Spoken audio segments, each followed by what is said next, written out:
क्या आपको total surface area of cone का फार्मूला याद है? तो फिर इसको आपने रटा है या इसको समझा है? अगर समझा होता तो लाइफ टाइम के लिए आपको याद रहता है। तो हम यहाँ पर समझने की कोशिश करते, देखिए मेरे पास में कोन है, इसका टोटल सरफेस एरिया का मतलब क्या है? जो कर्व पार्ट है वो वाला भी निकालना है और जो नीचे बेस है ना उसको भी निकालना है। टोटल जितना भी आपको दिखाई दे रहा सरफेस, वो सारा आसपास का सारा सरफेस एरिया निकालना है। इसको समझने के लिए हमें कोन को समझना होगा।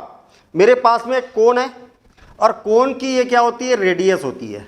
जो नीचे सर्कुलर पार्ट है ना, तो सर्कुलर पार्ट की जो रेडियस है वही कोन की रेडियस होती है। और अगर मैं इस कोन को ऐसा रख दूं तो यहाँ पर दो हाइट बनती है, एक स्लांट हाइट बनती है, बगल में जो तिरछी रहती है ना, तो इसको बोला जाता है स्लांट हाइट। ये वाली जो होती है वो होती है स्लांट हाइट और इसको यल से डिनोट किया जाता है। और सीधी सीधी हाइट, यहाँ से नीचे तक सीधी सीधी जो हाइट होगी उसको हाइट बोला जाता है और इसको एच से डिनोट किया जाता है।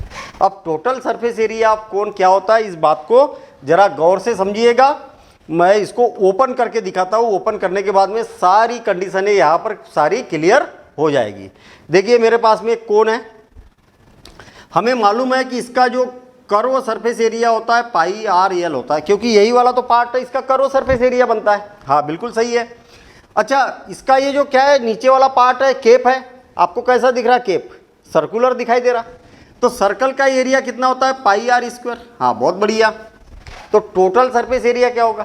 ये वाला भी पार्ट प्लस ये वाला भी पार्ट, तो ये हो जाएगा pi R square plus pi R L. और दोनों में से पाई आर को कॉमन निकाल देता हूँ मैं, दोनों में से पाई आर को कॉमन निकाल देता हूँ। तो यहाँ पर क्या बच गया? आर बच गया और यहाँ पर क्या बच गया? एल बच गया। तो ये बन जाएगा total surface area of cone का फार्मूला।